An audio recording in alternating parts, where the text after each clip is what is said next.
क्या आपने कभी नोटिस किया है कि जैसे जैसे हमारी एज बढ़ती है कुछ चीजें क्वाइटली चेंज होती हैं। स्किन थोड़ी ड्राई फील होती है, जॉइंट्स और मसल्स कभी कभी स्टिफ लगते हैं, वर्कआउट्स के बाद रिकवरी स्लो हो जाती है और मूड भी ऊपर नीचे रहने लगता है, और फटीग वो भी बढ़ जाता है। और हम सोचते हैं कि शायद विटामिन डी कम होगा, शायद आयरन कम होगा या थायराइड की प्रॉब्लम होगी।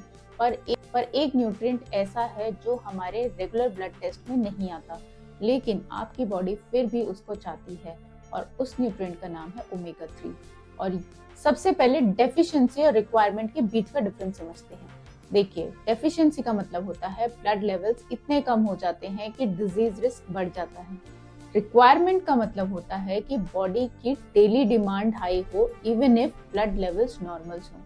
एग्जाम्पल, घर की दीवार टूट जाए तभी पेंट करते हो या मेंटेनेंस रेगुलर करते हो। ओमेगा 3 मेंटेनेंस है, मेडिसिन नहीं। हम अपनी हेल्थ को लेकर तब सीरियस होते हैं जब कुछ भी ब्लड टेस्ट में नॉर्मल आता है, but unfortunately omega 3 regular blood test में टेस्ट नहीं होता। और ओमेगा 3 उन चीजों में से एक है जिसका काम नॉर्मलाइज करना है, इसीलिए डेफिशिएंसी नहीं दिखती पर रिक्वायरमेंट हाई होती है। अब वुमेन को ओमेगा 3 ज्यादा क्यों चाहिए? वो इसलिए क्योंकि वुमेन की फंक्शनल नीड ज्यादा होती है, साइंटिफिकली भी, बायोलॉजिकली भी और इमोशनली भी। तो सबसे पहले बात करते हैं हार्मोनल फ्लक्चुएशंस की। हार्मोनल फ्लक्चुएशंस की वजह से बॉडी में इन्फ्लेमेशन बढ़ता है। 28 से 32 के एज ग्रुप में एस्ट्रोजन नेचुरली फ्लक्चुएट होता है। एस्ट्रोजन नेचुरली एक एंटी इन्फ्लेमेटरी है, और जब एस्ट्रोजन डिप करता है तो इन्फ्लेमेशन के सिग्नल्स थोड़े लाउड हो जाते हैं। इसलिए आप कभी कभी फील करते हो जैसे बॉडी थोड़ी टाइट लग रही है, या मूड स्विंग्स होते हैं, या स्किन ड्राइनेस होती है, रिकवरी स्लो लगती है। ओमेगा 3 इन्हीं इन्फ्लेमेटरी पाथवेज को सॉफ्टन करता है। अब मॉडर्न लाइफस्टाइल की बात करते हैं। हम सोचते हैं कि हम हेल्दी हैं, पर बॉडी में माइक्रो इन्फ्लेमेशन साइलेंटली चलता रहता है। लेट नाइट्स की वजह से, स्ट्रेस की वजह से, long sitting, screens, oils, processed food, poor recovery, ये सब ब्लड टेस्ट में नहीं आता, पर सेल लेवल पे मेम्ब्रेन इन्फ्लेम्ड होती रहती है। ओमेगा 3 डायरेक्टली इन मेम्ब्रेन्स को प्रोटेक्ट करता है इन्फ्लेमेशन से।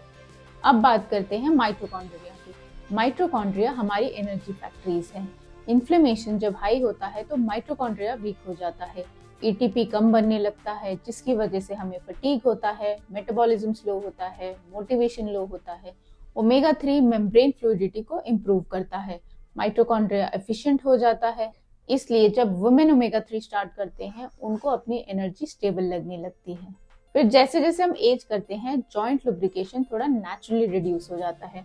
आप कभी कभी फील करते होंगे जैसे मॉर्निंग स्टिफनेस, नीज टाइट होना, एंकल स्टिफ, वर्कआउट्स के नेक्स्ट डे पे ज्यादा सोरनेस। ये मोस्टली लो ग्रेड इन्फ्लेमेशन की वजह से होता है। ओमेगा 3 प्रोस्टाग्लैंडिन्स को बैलेंस करता है और जॉइंट के फ्रिक्शन को कम करता है। और एक बहुत जरूरी बात, क्योंकि इंडिया एक वेजिटेरियन कंट्री है तो हमारा omega 3 to omega 6 ratio already बहुत पुअर है, और उसके ऊपर से हमारी मॉडर्न लाइफस्टाइल ने उस रेशो को और ज़्यादा खराब कर दिया है।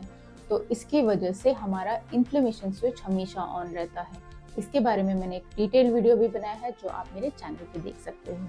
तो अब हमें करना क्या है? ये सब बहुत कॉम्प्लिकेटेड नहीं है, सिर्फ छोटे छोटे हैबिट्स में एडजस्टमेंट करनी है। Number 1, change your oil game.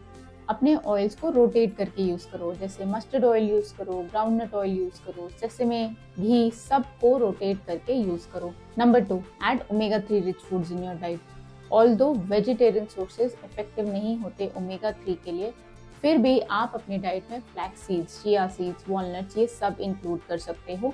और आप एल्गी बेस्ड ओमेगा 3 के सप्लीमेंट्स यूज कर सकते हो। और अगर आप नॉन वेजिटेरियन हो तो प्लीज कंज्यूम फिश, और you can use the omega 3 fish supplements. और अब आता है सबसे जरूरी प्रिवेंशन वाला पार्ट। आप अपने इन्फ्लेमेशन के ट्रिगर्स को कम करो, जैसे वॉक पे जाओ, एक्सरसाइज करो, स्लीप पे फोकस करो, डीप ब्रीदिंग करो, मॉर्निंग सनलाइट लो, थोड़ा सा काम हो जाओ। तो please understand, as a women हमारी बॉडी बहुत सारी चीज़ों से क्वाइटली फाइट करती रहती है। हमारे हार्मोन, स्ट्रेस, स्लीप, इमोशन सब इसमें रोल प्ले करते हैं। ब्लड टेस्ट नॉर्मल आते हैं क्योंकि ओमेगा 3 जनरली ब्लड टेस्ट में नहीं होता है। You are not deficient in omega 3, still अगर आप ओमेगा 3 का सप्लीमेंट लेंगे तो आपकी बॉडी को एक सपोर्ट मिलेगा और बॉडी में थोड़ा इन्फ्लेमेशन कम होगा, जिससे आपकी हेल्थ इंप्रूव होगी। तो अगर आपको ये वीडियो पसंद आया हो तो kindly like, share and subscribe. My name is Conrad Cheshta. See you in the next video. Jai Hind.